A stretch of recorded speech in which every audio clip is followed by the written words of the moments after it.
Speaker పైకి పేపర్లు విసిరి వెల్లోకి దూసుకెళ్లి బీఆర్ఎస్ రచ్చ చేసింది. అసెంబ్లీలో గులాబీ పార్టీ ఎమ్మెల్యేల ఆందోళన.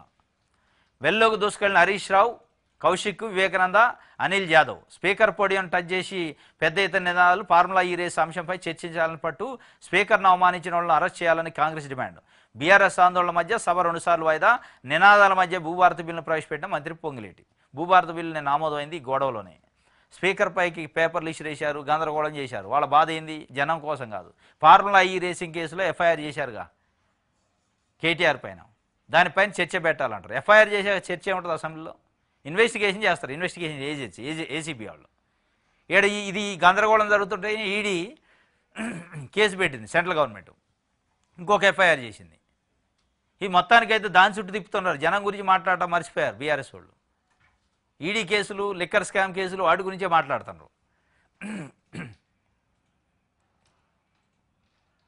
ఏసీబీ దర్యాప్తుకి హైకోర్టు ఓకే చెప్పిందట. ఫార్ములా ఈ రేస్ కేసులో విచారణకు కేటీఆర్ సహకరించాలన్న ఆదేశం. ఆయన్ను 30 వరకు అరెస్ట్ చేయొద్దు, అరెస్ట్ అయితే చేయొద్దు కానీ దర్యాప్తు చేసుకోవచ్చు అని చెప్పింది.